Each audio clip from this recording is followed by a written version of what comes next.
ऑक्टोबरला सुट्टी असल्यामुळे मी आणि दादाने गावी जाण्याचा प्लॅन केला होता. आम्ही रेड बसवरून गाडीची बुकिंग केली होती, जी मैत्री पार्कवरून जाणार होती. मी कुर्ल्याला जाऊन तिथून मैत्री पार्कला जाण्यासाठी BST बस पकडायची होती. मी गेलो आणि तिकडून 501 नंबरची वाशीला जाणारी बस होती, ती पकडली, जी मला पांजरपूरला उतरणार. पांजरपूरवरून मैत्री पार्क जवळच होती. मी 9:30 पावणे 10च्या आसपासच पोचलो मैत्री पार्कला. तुम्ही पाहू शकता मैत्री पार्कला आपल्याला कोकणात जाणाऱ्या भरपूर गाड्या तिथे भेटतात. ऑफ सीझन असल्यामुळे गाड्यांना फारशी गर्दी पण नव्हती. आम्ही ऑलरेडी रेड बसवरून गाडी बुक केली होती. गाडी आमची 10च्या आसपास येणे अपेक्षित होती, पण समहाव ती 10:15च्या आसपास आली. गाडी आल्याच्यानंतर आम्ही गाडीमध्ये बसलो. स्लीपर क्लासची तिकीट होती. गाडीवाल्याने पनवेल मार्गे मुंबई गोवा हायवेला गाडी टाकली आणि रात्री 12 वाजता आम्ही थांबलो रात्रीच्या डिनरसाठी. रात्रीचा डिनर वगैरे आम्ही केला आणि त्याच्यानंतर पुन्हा निघालो पुढच्या प्रवासासाठी. आम्हाला जायचं होतं गुहागरला. मुंबई गोवा हायवे रात्री 12 वाजता जेवणासाठी थांबलो होतो. त्याच्यानंतर मग 4 वाजता आम्हाला ड्रायव्हरने एका ठिकाणी चहा पाण्यासाठी थांबवली.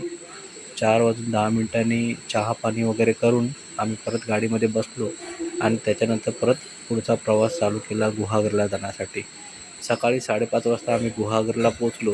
5:30ला गुहागरला वगैरे पोचून मस्तपैकी झोपून सकाळी फ्रेश झालो आणि मग तिकडून परत निघालो गुहागरवरून चिपळूणला येण्यासाठी. हा गुहागर आहे. गुहागरवरून आम्ही चिपळूणला येण्यासाठी गुहागर मार्गे निघालो. तुम्हाला गुहागरचा रोड पाहिला तर हा गुहागरचा रोड आहे. पूर्णपणे कॉन्क्रिटीकरण झालेलं आहे. गुहागरमध्ये फिरण्यासाठी पण भरपूर बीचेस आहेत. तिकडे आपण फिरायला जाऊ शकतो. पण सध्या वेळेअभावी आम्हाला आमच्या गावाला जायचं होतं, त्यामुळे मग जास्त फिरता आलं नाही. आम्ही 10 वाजताची गुहागरवरून चिपळूणला जाणारी ST पकडली आणि नंतर मग चिपळूण ST डेपोमध्ये आलो.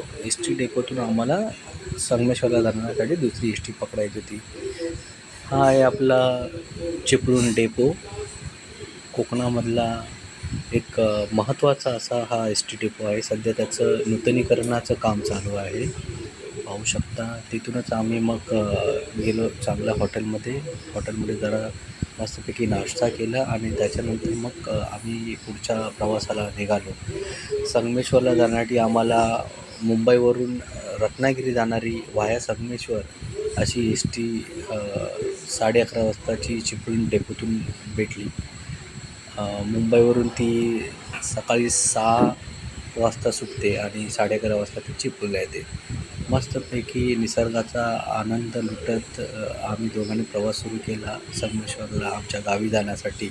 पाहू शकता हा आपला national highway 66 Mumbai Goa highway, ज्याचं सध्या काम चालू आहे.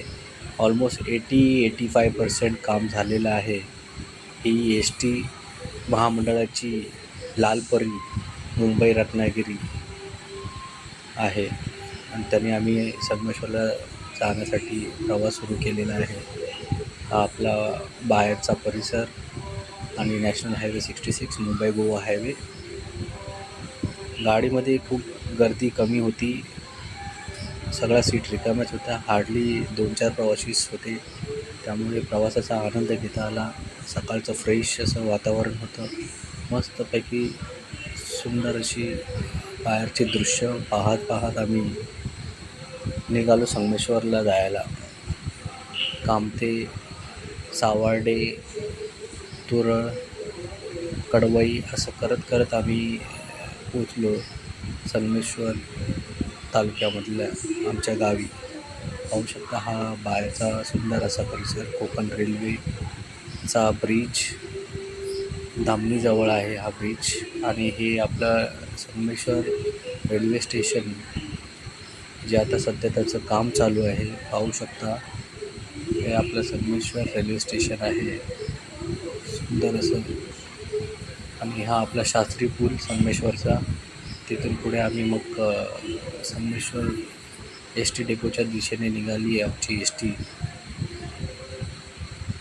आणि मग थोडा रोड खराब आहे, हेच काम बाकी आहे मुंबई गोवा हायवेचं. आणि मग आम्ही फायनली पोचलो संगमेश्वर ST डेपोमध्ये. तिथे आम्ही आमच्या दिलीप दादाला बोलवलं जो आपला रिक्षा घेऊन नेहमीप्रमाणे हजर होता. आणि मग तिथून निघालो संगमेश्वरवरून आमच्या शिवणे गावी आणि फायनली आम्ही पोचलो. व्हिडिओ आवडल्यास लाईक करा, सबस्क्राईब करा आणि बेल आयकॉन वाजवायला विसरू नका.